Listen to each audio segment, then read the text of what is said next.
சாதித்து இப்போது எம்பெருமானுக்கு ஓரளவுக்கு அதையெல்லாம்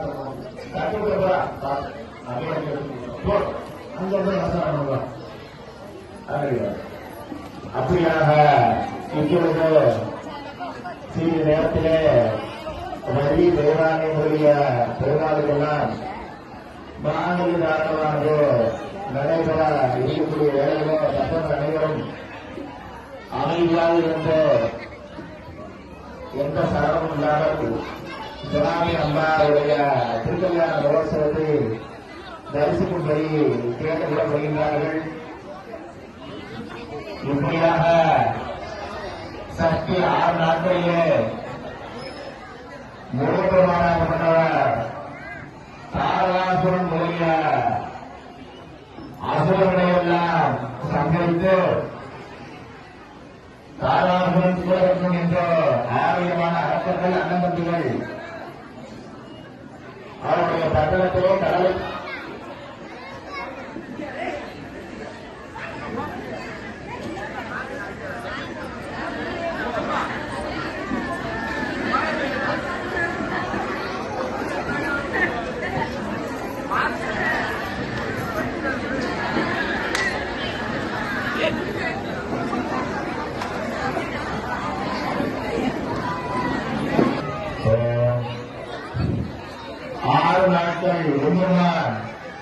திருச்செந்தூர் தலைமையிலே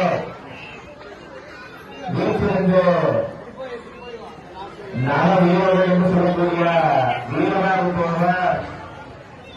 முதலிய 9 விதமான சகோதரர்களையும் உடனே அழைத்துக் கொண்டு தாரகாசுரன் முதலிய சூரபத்மங்களை எல்லாம் சமரித்து சஷ்டி 6வது நாளிலே மாலை திருச்செந்தூர் கடலிலே சூழல்களை எல்லாம் வெட்டி விழுந்து முருகப்பெருமான் அன்பினாலே உருவாகக்கூடிய ஆகவே அதனை நாம் எப்படிப்பட்ட தவறுகளை எல்லாம் செய்திருந்தாலும் மிகப்பெரிய தவறுகளை செஞ்சிருந்தாலும் அவர் பாதாள நிமிஷங்களிலே வந்து சுவாமியை மன்னித்துடுங்கள் என்று கேட்டவுடனேயே அவர் மன்னிப்பவர்கள்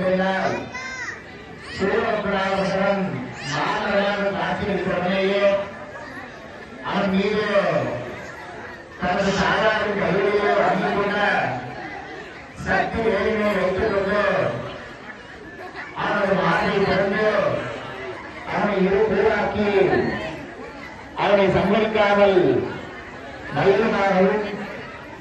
சேவல் புயலாகவும் மாற்றிக்கொண்டு